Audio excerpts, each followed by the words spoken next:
तुम्ही तेवढे एक काम करा. त्यांनी अडॉल्फ हिटलरनं काय केलं होतं, स्वतःचं एक आत्मचरित्र लिहिलं होतं आणि त्या आत्मचरित्रामध्ये भारतीयांच्या बद्दल आणि भारत देशाबद्दल त्यांनी जरा अनुदार उद्गार काढले होते आणि त्याबद्दल नेताजी सुभाषचंद्र बोस यांनी तीव्र शब्दामध्ये नाराजी दर्शवली हिटलरच्या पुढं. हिटलरनं त्यांना आश्वासन दिलं, ठीक आहे, दुसऱ्या आवृत्तीमध्ये मी हे जे काय अनुदार उद्गार निघालेत भारताबद्दल आणि भारतीयांच्या बद्दल ते उद्गार मी पाठीमागे देतो. आणि त्यांनी तसं त्यांना करायला भाग पाडलं. मग आता काय करायचं, जर्मनीमधून मदत मिळत नाही, मग आता कुठे जायचं. आणि त्यानंतर जर्मनीमधल्या किल बंदरामध्ये त्यांनी जर्मन पाणबुडीमध्ये ते बसले आणि हिंदी महासागरामधून ते आले मादागास्कर बेटावरती. तिथून परत त्यांनी जपानची पाणबुडी पकडली आणि ते परत आले जपानमध्ये. त्यावेळेचे तत्कालीन जे जपानचे पंतप्रधान होते त्या पंतप्रधानांना सुभाष बाबूंचं जे काही असेल नेतृत्व असेल किंवा पर्सनॅलिटी व्यक्तिमत्व जे असेल ते व्यक्तिमत्व त्यांना आवडलं आणि त्यांनी त्यांना संपूर्णतः सहकार्य करण्याचं अभिवचन दिलं. आम्ही आहोत तुमच्या पाठीशी.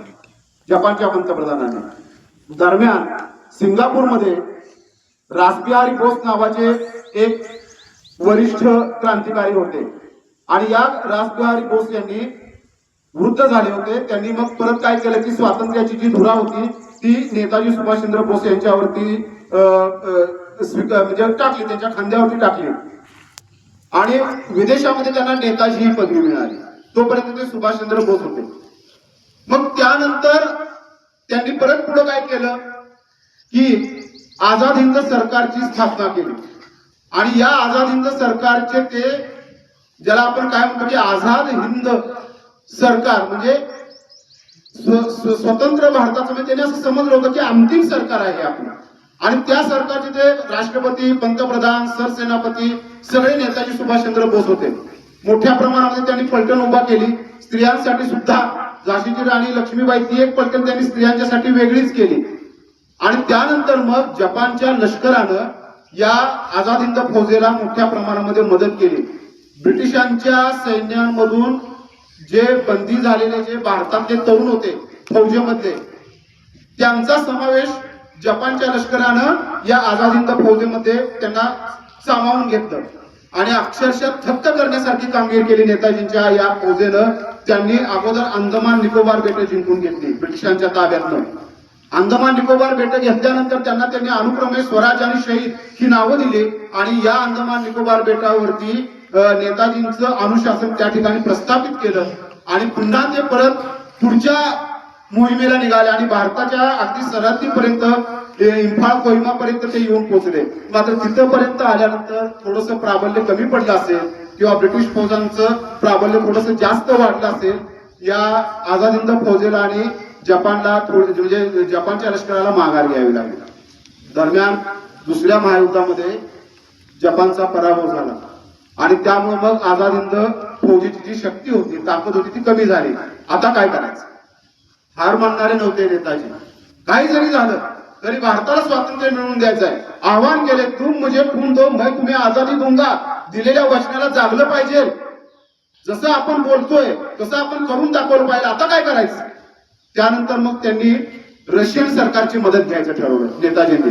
तत्पूर्वी त्याच्या अगोदर त्यांनी जी सिंगापूरमध्ये त्यांनी जे रेडिओ संघटना स्थापन केली होती त्या रेडिओ संघटनेवरून त्यांनी महात्मा गांधींना उद्देशून एक भाषण केलेलं आहे आणि या भाषणामध्ये ते महात्मा गांधींना असं आवाहन करतायत की भले तुमचे आणि माझे वैचारिक मतभेद झाले असतील, मान्य आहे, पण तुम्ही वरिष्ठ आहात आणि त्यांनी आझाद हिंद सेनेची स्थापना मला का करावी लागली, ती मी कोणत्या परिस्थितीमध्ये केली ते त्यांनी सांगितलं आणि तुम्ही मोठे आहात आणि माझ्या या कार्याला तुमचा आशीर्वाद असू दे. आणि त्यावेळेला सुभाष बाबूंनी पहिल्यांदा महात्मा गांधी यांना राष्ट्रपिता ही पदवी दिली. आपण राष्ट्रपिता महात्मा गांधी म्हणतो, हे राष्ट्रपिता ही जी पदवी होती नेताजी सुभाषचंद्र बोस यांनी महात्मा गांधींना दिली. माणसाचं मन किती मोठं असावं, मतभेद जरूर असावेत, मनभेद नसावेत असं म्हणतात. आपल्या मराठीमध्ये एक फ्रेज आहे, वैचारिक मतभेद प्रत्येकाचे असतात पण मनभेद असतात कामा नये. एवढं सुभाष बाबूंनी महात्मा गांधींना मोठं केलं त्या ठिकाणी. आणि पुन्हा मग ते काय केले, रशियन सरकारची मदत मागायला गेले.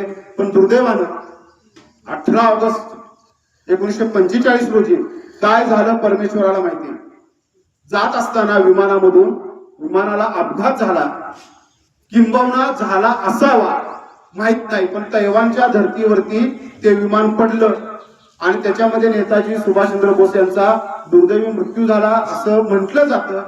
मात्र हे इतिहासामध्ये एक सर्वात मोठं रहस्य आहे की नेताजी यांचा खरोखर मृत्यू झाला होता का, आणि त्यावेळेला मग त्या ठिकाणी त्यांचं हे कार्य थोडक्यात याला पूर्ण विराम मिळाला. यानंतर मग 2-3 वर्षांनी लगेच भारत पुन्हा स्वतंत्र सुद्धा झाला आणि भारत स्वतंत्र झाल्यानंतर भारतीय प्रशासनाने सन 1955 साली, सन 1977 साली आणि 2005 साली एक आयोग नेमला की नेताजींच्या मृत्यूचं गूढ उकलता येईल का. पहिल्या 2 आयोगांनी तर थेट तैवानच्या सरकारांशी संपर्क साधला नव्हता, त्यामुळे नेताजी सुभाषचंद्र बोस यांचा या विमान अपघातामध्ये मृत्यू झाला असं त्यांनी भारतीय प्रशासनाला सांगितलं या आयोगानं. पण मनोज कुमार मुखर्जी यांच्या नेतृत्वाखाली जो 2005चा जो आयोग निर्माण झाला होता त्यांनी मात्र तैवानच्या सरकारशी अनुसंधान म्हणजे संपर्क केला. त्यावेळेला तैवानच्या सरकारने सांगितलं की असं कोणतंही विमान 18 ऑगस्ट 1945 रोजी आमच्या भूमीवरती पडलं नव्हतं. आणि पुन्हा एकदा इतिहासामध्ये हे एक गूढच राहिलं, हे एक रहस्यच राहिलं की नेताजी सुभाषचंद्र बोस यांचा नेमका मृत्यू कसा झाला, कधी झाला, तो खरोखर विमान अपघातामध्येच झाला का.